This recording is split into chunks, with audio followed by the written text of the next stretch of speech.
Hello, hi mga nay! For this video, tinanghali kami ng very light ni Kuya Von. Paano kasi biyernes nung araw na to? Kapag biyernes, nagiging 8 to 10 AM yung pang umaga at nagiging 10:30 to 12 yung pang hapon. Nabasa ko naman kagabi sa GC na pang umaga nga sila. Yun nga lang, maaga akong nag-start maglaba at kasarapan ng pagpapaikot ko ng mga labahan sa washing nung mag-chat si ma'am. Nako, buti na lang nag-chat si ma'am at naalala kong 10:30 nga pala yung pasok nila. Kaya din nag-chat siya kasi nga walang katulong yung isang kananay na magluto. At naabutan ko nga siya naghihiwa na ng mga kalabasa. Kaya naman, dali-dali muna akong kumuha ng video. Char. Nilaga na nga rin pala ni ma'am yung pangsahog na giniling. Kaya naman, itong mga gulay ay hihiwain nga lang namin sa maliliit na cubes para mas madali nga siyang makain ng mga bata. Ang lulutuin nga pala namin ay pakbet. Dalawang nga lang pala kaming nanay ngayon at si ate ay hindi siya masyadong marunong sa pagluluto. Kaya kapag wala yung isang nanay na siya talaga yung tagaluto namin, ako nga ang pumapalit. At ito nga, natapos na nga naming hiwa-hiwain yung mga gulay at saka yung mga bawang, sibuyas at kamatis at kumulo na nga rin itong giniling. Tinosted ko nga lang ng konti yung giniling, saka ko nilagyan ng konting mantika at ginisa ko na nga yung bawang, sibuyas at saka kamatis.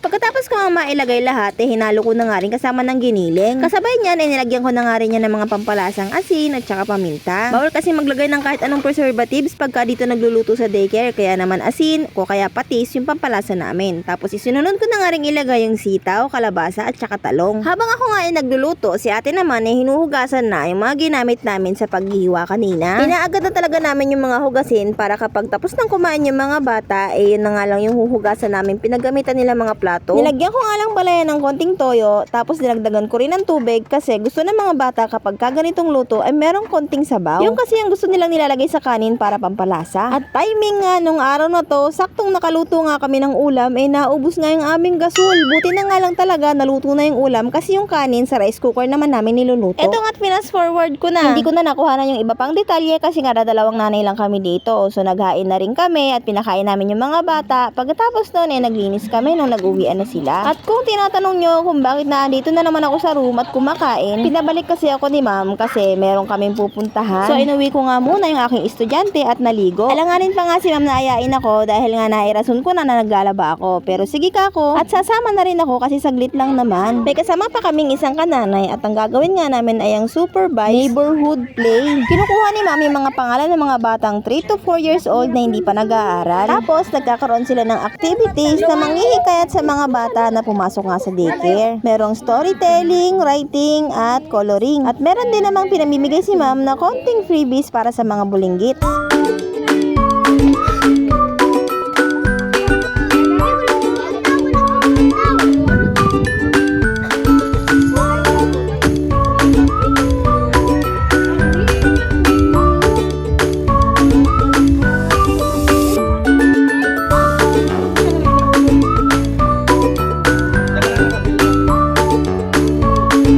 Pagkatapos nga ng aming munting programa, ito nga at sasamahan na rin namin si ma'am kasi malapit lang naman dito yung bahay nila. So dito na rin ako dumaan kasi may lusot din naman dito papunta sa bahay namin. Actually, pag pumunta sa bahay nila ma'am, madadaanan ko rin yung lugar kung saan kami dati nakatira. At dito rin naglalaba yung nanay ko noon sa ilog na yan. Pagkatapos nga naming maihatid si ma'am, ito nga solo-solo na rin ako naglalakad papunta dun sa amin. Parang medyo malayo pag titingnan sa video pero malapit lang naman yan. Kasing lapit lang naman yan nung palengke pinupuntahan ko.